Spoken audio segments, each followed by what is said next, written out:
कुछ लोगों की अगर हम मान लें तो ऐसा लगता है कि 1947 में ही कुंभ शुरू हुआ था। ये नदी गंगा जिसे पूछते हैं, ये भी 47 में निकली थी। कुछ लोग इस तरीके का इंप्रेशन देने की कोशिश कर रहे हैं। लिहाजा इस देश की मान्यताएं, परंपराएं, मूल आदर्श जो भी थे, उनको बड़े सिस्टमेटिकली समाप्त किया गया है। और आपका पूरा जो माजी है, जो इतिहास है, आपको पता ही नहीं चल रहा कि हम किसको अपना हीरो माने। अकबर को माने या महाराणा प्रताप को माने? हम गौरी के बारे में बात करें, गजनवी के बारे में बात करें, किसके बारे में बात करें? एक तर्क है उन्होंने लूटा, ये किया, ये किया, ये किया। एक तर्क उनको ग्लोरीफाई करने का है।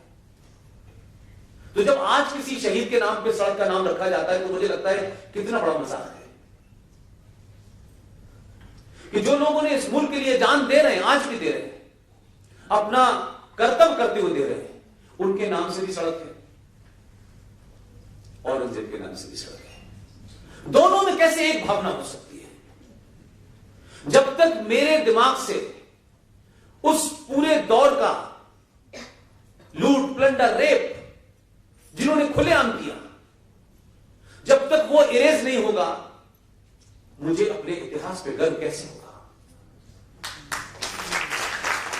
मैं कैसे इस बात को कहूं कि मेरे पूर्वज ये थे, मेरे पूर्वजों ने ये किया, लेकिन वो नहीं है। इसलिए आप गलती से एक नाम बदलते हैं तो इस देश में मौलाना अबुल कलाम आजाद के माध्यम से जिन लोगों को इस देश का इतिहास लिखने, इस देश की शिक्षा पद्धति को बनाने का जिम्मा दिया गया, उन लोगों ने वही बातें लिखी हैं। अब आप उनको चैलेंज नहीं कर सकते, क्योंकि बहुत सारे लोग ऐसे थे, उसमें एक मोहतरमा है जो अपना बायोडाटा जेएनयू को नहीं देती। वो खुद कहती हैं कि मैं बहुत सारी बातें जानने के लिए इंग्लैंड गई थी भारत के बारे में।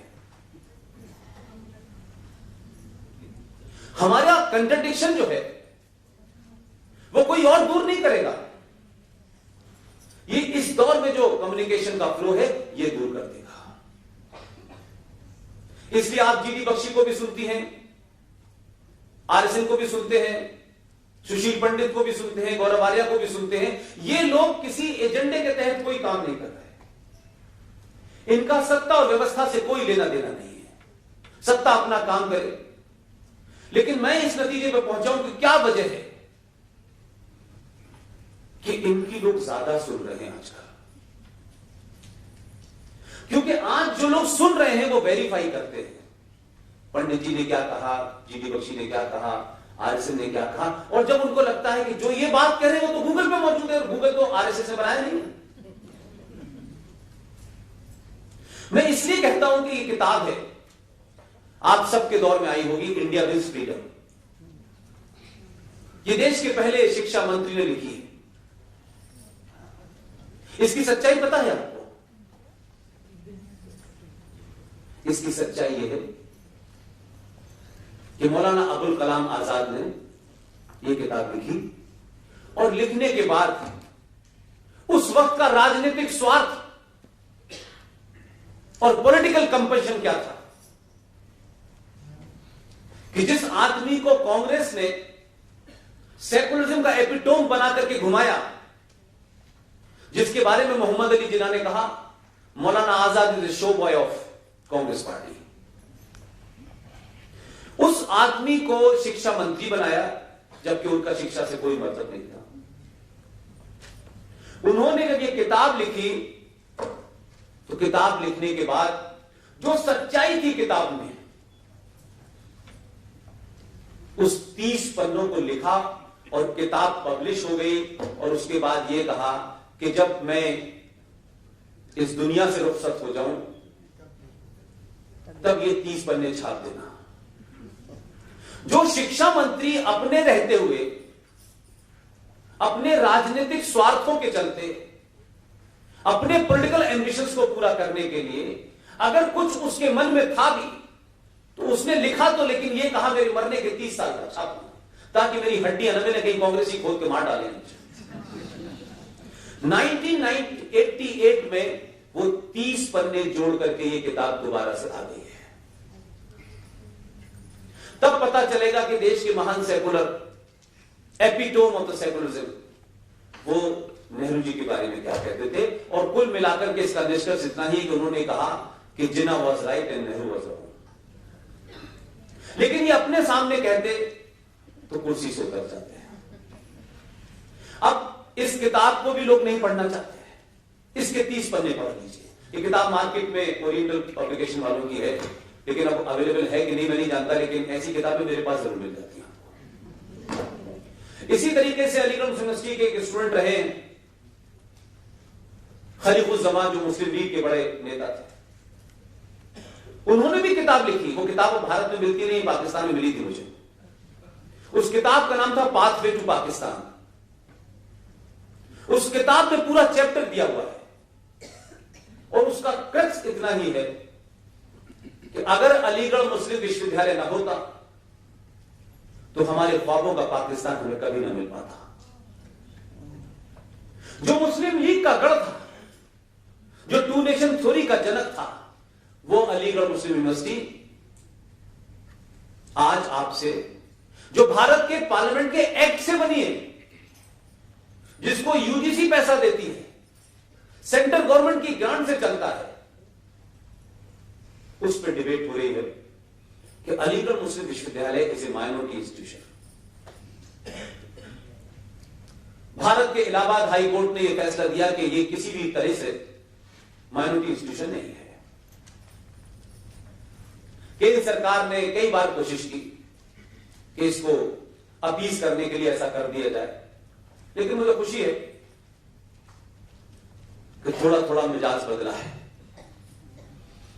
क्योंकि आप नहीं रहे जो 2014 से पहले थे। आप बदले और आपने अपनी बात कही तो सरकार ने भी सुप्रीम कोर्ट में एफिडेविट दे दिया है कि ये किसी कीमत पे माइनॉरिटी स्टेटस इसको नहीं दिया जा सकता। लेकिन ताज्जुब यह है कि जयराम रमेश की लेटेस्ट किताब आई है, पीएन हक्सर एंड इंदिरा गांधी। उसके पेज नंबर 252 के ऊपर इंदिरा गांधी 71 में इसको माइनॉरिटी का इंस्टीट्यूशन का दर्जा देना चाहती थी। पीएन हक्सर उस जमाने के वन ऑफ द पावरफुल, बहुत ही इंटेलिजेंट टॉप ब्यूरोक्रेट हुआ करते थे, और इंदिरा गांधी और पीएन हक्सर के बीच का जो रिश्ता था कि पीएन हक्सर उनको इंदू कहकर बुलाते थे। इंदिरा गांधी ने जब 71 में यह कहा कि हक्सर साहब मैं इसको माइनॉरिटी का इंस्टीट्यूशन देना चाहती हूं, स्टेटस देना चाहती हूं, पीएन हक्सर ने अपनी जो किताब जयराम रमेश की है उसमें पेज नंबर 252 पे 2 पन्ने लिखे हैं, लीगली कॉन्स्टिट्यूशनली तरीके से बताया है कि मैडम आप इसको नहीं दे सकती। इंदिरा गांधी ने उसके बाद इसको ठंडे बस्ते में डाल दिया। आज उनके वारिस अपने मैनिफेस्टो में कहते हैं कि हम इसे माइनॉरिटी का इंस्टीट्यूशन का दर्जा देंगे। हमारे यहां चीजों को अपीज करने का, पॉलिटिक्स में बने रहने के लिए कुछ भी कर दो, यानी दलित फिर उसमें एक महादलित भी ढूंढ लो वोट के लिए, ओबीसी उसमें भी एक और ढूंढ लो। मतलब अब कोई चीज बची नहीं है कि आप जो भी आता है वो इस सनातन संस्कृति के मानने वालों को बांटता है, लेकिन जो 72 फिरकों में इस्लाम के लोग हैं उन्हें कोई नहीं बांट पाता है, कि उनको बांटने में डर लगता है। उनसे कोई नहीं कहता है कि अहले हदीस वाले अलग हैं, अहमदिया अलग हैं, शिया अलग हैं, उनसे कोई नहीं कह पाता है। लेकिन आप 70 साल में इतने बढ़ चुके हैं कि बड़ी मुश्किल से 2014 में एक हुए हैं। और मैं इसको किसी सरकार के बनने या नहीं बनने में मेरा कोई इंटरेस्ट नहीं है। सरकार पहले भी बनती थी, आज भी बनी है, लेकिन आपने कम से कम, सरकार में कौन आ गया ये भी एक मेरे लिए बहुत बड़ा विषय नहीं, लेकिन आपने पहली बार अपने राष्ट्र को वोट दिया है। पहले आप इस पार्टी और उस पार्टी को वोट देते थे, लिहाजा जब आपने अपना मकसद छोटे से बड़ा कर दिया तो अब देश में बड़े काम भी हो रहे हैं। जो कहा जा सकता था कि असंभव है, हम तो 15 साल से उससे लड़ रहे थे। इतनी बारीकियां बताई जा रही थी, इतने खौफ खड़े किए जा रहे थे, लगता था पता नहीं देश में जाने क्या होने वाला है। लेकिन मुझे लगता है कि जब आपके अंदर विल होती है और समाज का दबाव होता है और सत्ता पे बैठने वालों को यह पता होता है कि किसके वोट से वो जीत के आए हैं, तो फिर 70 दिन में 370 भी समाप्त हो जाती है। ये एक घटना मात्र नहीं है। इसको अगर लोग समझते हैं कि 2 धाराएं हटा दी, कोई बड़ा काम नहीं किया, मैं मानता हूं कि जिस संस्कृति के आप लोग हैं उसमें बहुत बड़े काम होने चाहिए थे। लेकिन जिन हालातों में आप फंसे हुए हैं, जो व्यवस्था के अंदर जिनकी जड़ें कई किलोमीटर तक अंदर हैं, वो इतनी आसानी से सत्ता से हटने के बाद आपको रहने नहीं देंगे। इसलिए इस देश में छुप के एक घटना 130 करोड़ का मुल्क है, पता नहीं कितने लोग कहां कहां किस किस तरीके से मर जाते होंगे।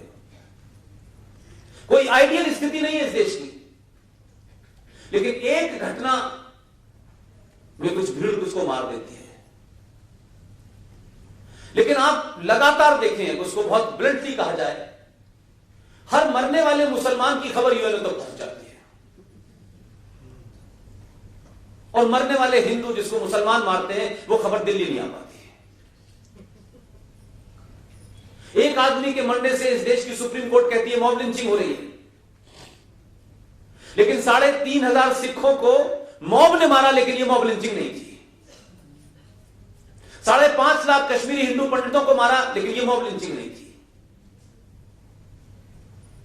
इसलिए मैंने कहा कि आपकी सत्ता और व्यवस्था के अलावा जितने भी इंस्टीट्यूशंस हैं, उन तमाम में डर बैठा हुआ है।